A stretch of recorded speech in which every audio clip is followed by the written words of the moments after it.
Premièrement, l'histoire qui est très bonne. On n'a pas besoin d'avoir beaucoup de paroles pour comprendre, sentir les émotions. Les images sont vraiment superbes. Moi, j'avais vraiment l'impression de me retrouver dans mon enfance à la ferme de mes grands-parents. C'était vraiment un très beau film. J'ai beaucoup apprécié.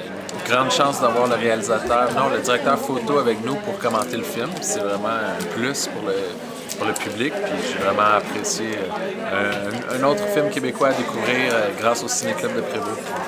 Le directeur photo, il a parlé que c'était un film peut-être triste, mais je trouve que c'est au contraire très... tu sais, la vision que Gabriel Arcan, il dit à un moment donné à sa fille Frédéric, ben, il lui dit finalement, ce qui compte pour moi, c'est vous autres. C'est pas ma ferme. Tout le monde s'est trompé.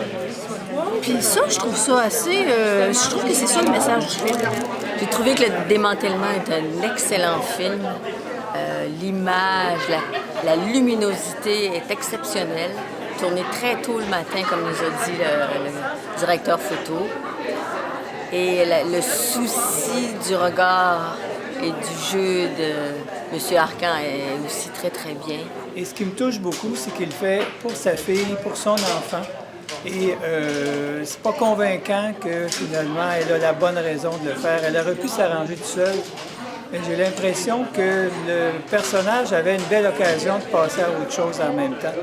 Alors c'était très touchant et comme j'ai dit lors de la période de questions, c'est un film qui sent le mouton. Il est tellement convaincant, on se sent vraiment là, dans une vraie ferme, dans un endroit où il s'est passé quelque chose d'important, où on sent le changement aussi, on sent que c'est vrai.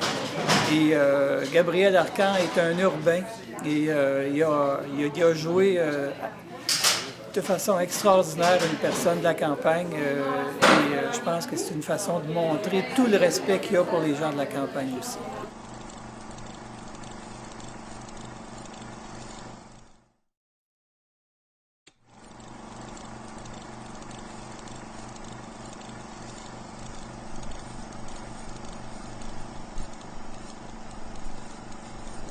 Est-ce que le public veut juste du cinéma américain? Moi, je pense pas. Parce que il y a des films que Guzzo, par exemple, si on parle de M. Guzzo, qui s'est prononcé là-dessus, qu'il n'attendait pas. Puis il y a des films qu'on a faits un peu à l'américaine qui n'ont pas marché partout. Incendie, il n'y a personne qui aurait pu prévoir qu'un film comme ça gagne autant d'argent, autant de box-office et se rende à des, je sais pas, en millions de dollars, mais c'est pas un film à l'américaine. Okay? Donc, on s'entend. C'est vrai que le public québécois va voir des films américains, ça c'est vrai. C'est vrai que Denis Villeneuve, quand il fait Prisoners, tu vas avoir beaucoup de public qui vont aller voir son film.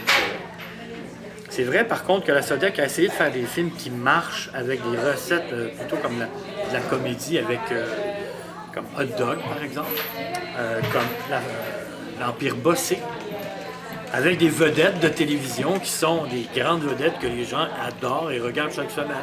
Puis ils pensaient que sur le grand écran, c'était pour marcher. Et c'était des échecs cuisants.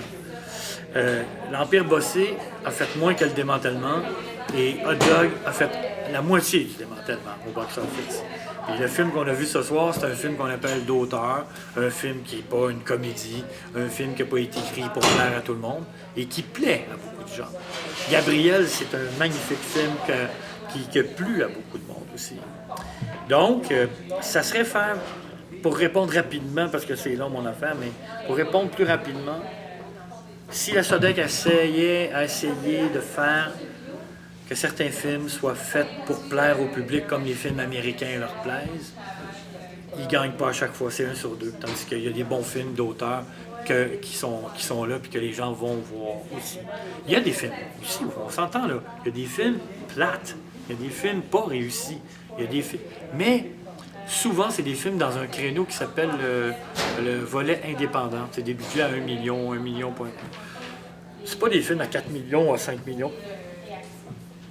Comme Le Démantèlement a coûté 3 millions, 4. Donc, il y a des expériences qui marchent pas, mais qui coûtent moins cher. Tandis que Hot Dog est un échec cuisant, puis il a coûté plus cher. Tandis que l'Empire Bossé, c'est la même chose. T'sais. Il n'y a pas de recette. Si tout le monde avait une recette, là, on sait que ça marche, tout le monde la ferait. Là, tu sais. Mais est-ce qu'on a raison de se questionner, par exemple? Oui. Moi, je pense qu'il y a des films qui se rendent... Il y a des réalisateurs qui ne pensent pas aux spectateurs, qui ne se rendent pas. Sébastien Pilote, il est généreux avec son spectateur. C'est pour ça qu'il y a du monde qui va voir le démantèlement. C'est ça la vraie affaire. Est-ce qu'on fait des films pour eux, ou si vous faites des films juste pour vous autres, les petits réalisateurs, qui sont un peu égoïstes, vont se faire tasser.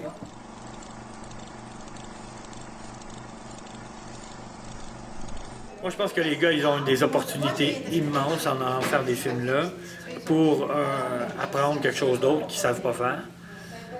Mais est-ce qu'ils vont devenir des réalisateurs américains? Denis Villeneuve, peut-être, oui. Peut-être que Denis Villeneuve va rester là, mais Philippe Falardeau, non. Vallée va se promener entre les deux puis venir faire un film au Québec une fois, 3 ans. En fait, ce qu'ils aiment, c'est pouvoir tourner beaucoup. Parce que au Québec, entre un film et l'autre que tu fais après, il se passe 3 ans. Et ça, c'est 3 ans où tu ne tournes pas.